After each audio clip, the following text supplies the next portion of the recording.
Sa bayan ng Jaro, Iloilo City, matatagpuan ang isang lumang mansyon na kilala bilang Mansueto House. Noon pa man, ang bahay na ito ay binalot ng mga kwento ng kababalaghan at misteryo. Itinayo noong panahon ng mga Kastila, ang mansyon ay minsan naging tahanan ng isang mayamang pamilya na biglang naglaho dahil sa sunod-sunod na trahedya. Ang pamilyang Mansueto ay kilala bilang isa sa mga pinakamayayaman at pinakaprominenteng pamilya noong kanilang panahon. Ang bawat tao sa Jaro ay humahanga sa kanilang marangyang pamumuhay at magarang tahanan. Ngunit sa kabila ng yaman, mayroong mga bulong-bulungan tungkol sa mga kakaibang pangyayari sa loob ng kanilang mansyon. May mga nagkukwento na madalas silang makarinig ng mga malulungkot na iyak sa gitna ng gabi, ngunit walang makapagtukoy kung sino o saan ito nanggagaling. Isang gabi, isang malagim na trahedya ang yumanig sa buong pamilya.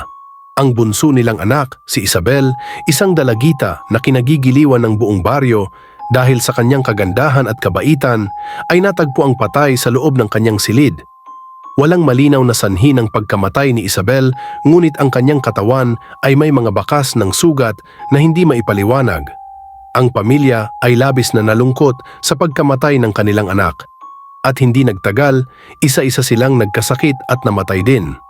Matapos mawala ang buong pamilya, ang Mansueto House ay naiwang walang tao. Ngunit hindi natigil ang mga kwento tungkol dito.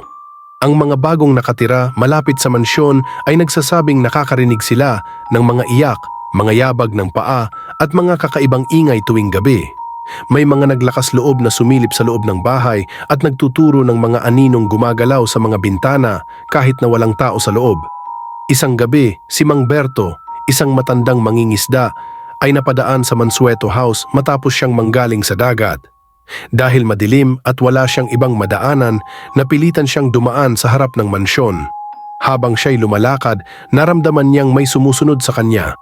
Nang lumingon siya, nakita niya ang anyo ng isang batang babae, nakasuot ng puting bestida, nakatayo sa may bintana ng mansyon. Si Mang Berto ay kinilabutan, ngunit hindi niya ininda ang takot at nagpatuloy sa paglakad. Sa kanyang pagkakatitig, biglang naglaho ang bata sa dilim. Nang siya'y makarating sa kanilang bahay, kinuwento niya ang nakita sa kanyang asawa, ngunit ang sagot lamang nito, si Isabel iyon, ang batang Mansueto. Matagal na siyang namatay. Dahil sa pagkakakita ni Mang Berto, muling naging usap-usapan ang Mansueto House. May mga grupo ng kabataan na naglakas loob na pasukin ang bahay upang patunayan kung totoo nga ang mga multo sa loob nito.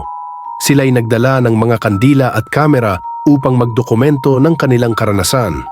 Ngunit ilang oras lang matapos silang pumasok, lumabas sila ng bahay na nanginginig at namumutla.